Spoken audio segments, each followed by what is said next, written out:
them. I can't wait to break this down in the next couple minutes. Awesome effort by the full offense to get down there, get that ball clocked. Later in the third, 2nd and goal from the 4, and Goff to Cam Akers for the touchdown, his first of his career. The thing that's great about that play, Laura, is how quickly the ball came out of Goff's hands. Touchdown again for that Los Angeles offense. Ensuing drive, just over 3 minutes left in the game. It's 3rd and 1, and Goff once again to Cooper Kupp. That target worked well all night. Stop me if you heard this. Great design by Sean McVay. Ball comes out early for Jared Goff. There's Matt Gay for 40 yards. By the way, he said he can bench 225. I'm not even sure if Dan can. In fact, I know Dan can't do that. Yep. Rams go up 27-24. Bucks last possession down 3. Could they make something happen? But not so much for Tom Brady. Yeah, Brady forcing that ball down the seam for a single high safety. Preferred that ball go underneath. You had plenty of time. More on Tom Brady and the Bucks struggles later on in the show. But let's talk about these Rams. And we showed you Cooper Kupp. Robert Woods accounted for 275 of the Rams' 376 passing yards between those two. 147 of those yards come after the catch. And this really isn't something new for Kupp and Woods. The two actually rank among the top 5 receivers in the league in yards after the catch this season. No wonder Jared Goff likes to target them and get the ball in their hands in space. So, Mina, you see those numbers from Woods and Kupp. What impressed you so much about the game plan that involved them so well? You know, Laura, as I was watching Jared Goff and Tom Brady, I was thinking about the time they faced off in the Super Bowl. And of course, Bill Belichick got the better of Sean McVay in that 13-3 game. That was a thriller I think about often because the Patriots did what the Patriots do, which is they changed all of their tendencies in that game. It was a coaching masterstroke. And afterwards, Sean McVay looked a little shell-shocked. Well, last night, you saw the young coach change his tendencies all throughout the game. Orlovsky and I were texting each other, oh man, Goff's still in the gun? Wow, he's getting the ball quickly. Wow, they're really throwing it this much?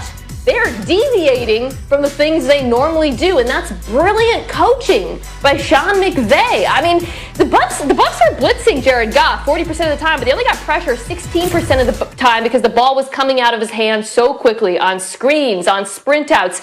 He was just not there for them to get to, and it worked. It was a tremendous game plan, well executed, but tip of the cap to Sean McVay for a brilliant coaching job. Yeah, an example of why Mina's so smart, because she's spot on. Like, okay, so let's go into the game and think Sean McVay's thought process. I'm going into the game on the road without my left tackle against a team that's got a dominant front. So maybe I got to run the ball. No, Sean McVay's like, no, I'm not going to run the football. I'm going to throw the heck out of the football, but it's going to happen quickly because the ball is going to get out of his hands. And also, maybe they'll do play action pass. No, because in play action pass, you got to hold the football for a long time. So he doesn't expose his offense's big weakness potentially against the strength of the defense. But then you go into the situational awareness. And I want to break down the field goal play or the play that leads to the field goal right before the half because it's the perfect example. If you're an NFL team and you want to see what a team looks like that's well coached, that has a very clear plan, and then selfless players to execute it, watch this play because it's the difference of the ball game. Okay, so the Rams are going to come out in their empty set. 2 receivers up top, 3 at the bottom. I call Sean McVay the best clue grabber in the NFL. Now he teaches Jared Goff, go to the front. What does the front tell you? Well, 4 defensive linemen, and those linebackers are in the double mugs, the double A gaps. Clue number 1, here comes the pressure look. Now I'll put my back in the slot. Matched by a safety. Clue number 2, double mug pressure, and now you're in man coverage. So man coverage, you've got him. Robert Woods, you're going to get covered in man. Cooper Kupp, there's your guy. Now Gerald Everett, where is the guy that has to cover you in man-to-man coverage? He's right here, Winfield Jr. Why are you all the way back there, bro? Well, you're all the way back there because you're trying to sell. You're trying to disguise coverage. So double mug pressure, man-to-man coverage, and now it's zero blitz. He's going to tell Jared Goff, you get that in this situation? Let's get this tunnel screen down to the bottom of the screen. Now, let's go to Robert Woods because this is so well done, the selfless execution. Now, when you have this tunnel screen, you can't just go right now if you're a receiver. You've got to sell this off the line of scrimmage. I need you to push up a little bit. When you push up a little bit, that corner in man-to-man coverage has to bounce back a little bit. Well, why does he have to bounce back a little bit? Well, Cooper Kupp, your job is to go block that corner. And Gerald Everett, your job is go block the guy that's playing Cooper Kupp in man-to-man coverage. But it's got to be in sync. Everyone's got to be detailed. You tell me, Robert Woods, you push up. That's so great.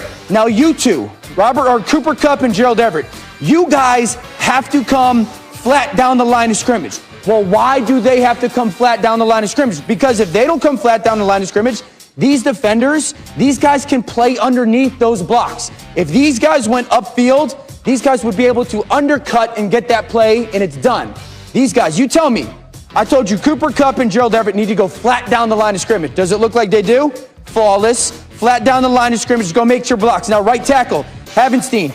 You have to have eyes on that safety, Winfield Jr., that's covering Gerald Everett in man-to-man coverage.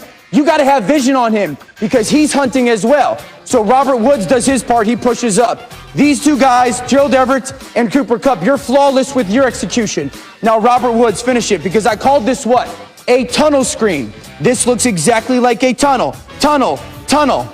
Backside. Robert Woods, now your job, you've got to hug that tunnel. You've got to get right on the back sides of these blocks. Hug that tunnel and shoot. Now comes decision-making time. You want to know why Robert Woods is one of the best players in the NFL? Right here. Because this ball, he's on the ground right there. You tell me who's the first one up. Who's the first one off the pile? Because here's the reality. This ball, before the half got snapped with 1 second left on the clock. You don't think that effort is the difference between this ball getting spiked and the field goal getting up in a three-point win? It's the absolute difference. Very clear coaching, very clear plan, and great selfless execution by the Rams all night long. An absolute masterclass by Sean McVay. And the reason why I was dumb enough to pick against the Rams in this particular game, Dan, was because we saw against Miami, Jared Goff got absolutely obliterated by the zero blitz. But what I didn't account for, again, because I'm a big dummy, is that they would make adjustments. That Sean McVay is one of the best coaches in the NFL. I'm so glad you highlighted Woods there and the other receivers, though, because I think it's probably the most underrated group of pass catchers in the NFL. It's become a bit of a cliche when we talk about how selfless they are, how good they are at blocking. But what you just saw there is why all of those little things matter so much towards executing a play like that. The timing, the heads-up football, noticing the clock, the blocking, all of the receivers on the Rams, including their new one, the rookie Van Jefferson, they can all do that. Yeah. They can all execute that scheme to perfection. So we can praise the coach and we talk about how brilliant McVay is. But without players who can execute his vision, nothing would happen. And by the way, we were all dummies, all three of us here, because we all three picked against the Rams. The only person yesterday on this show that picked the Rams was Ryan Clark. Hey, plenty of talk about the offense, too. But by the way, don't forget about the Rams defense. Ranks top 2 in the NFL in efficiency in yards per game and points per game. So a lot there, too. Let's bring Adam Schefter in now for the latest news around the league, beginning with the COVID situation for the Ravens. Just a couple days away, Adam, from their game against the 10-0 Steelers. Yeah, this is getting more and more problematic, Laura, right now. The Ravens this week have had 5 players test positive and be placed on the reserve COVID-19 list, the latest being Pernell McPhee, who was added there this afternoon. He's out for Thursday night's game. We already know J.K. Dobbins, Mark Ingram, the 2 running backs are out of Thursday night's game against the Pittsburgh Steelers. Additionally, 4 staffers have tested positive as well, and they are doing contact tracing to see if it is spread anywhere else in the organization. The amazing and unforgiving part of this virus is the Ravens have done a great job of social distancing, testing, protocols, all of that, and yet they are still being hit hard this week. Now, as of now, the game still is on Thursday night in Pittsburgh against the Steelers. If there are more positive tests, obviously the game would become in jeopardy. It's not right now, but again, this bears watching as the week goes on, as 5 Ravens players and 4 staffers have now tested positive this week. Yes, certainly something to keep an eye on. Also, Adam, just a horrible situation with the Cowboys today. What more can you tell us? Their head strength and conditioning coach, Marcus Paul, was rushed to the hospital this morning. The Cowboys shut down their facility, basically said all on-field activities would be canceled. They have the game on Thanksgiving Day against the Washington football team. To do that 2 days before tells you a little bit about the gravity of the situation. Now, Marcus Paul's family have told people that basically he's in the hospital, he's in serious condition. They are asking for as many thoughts and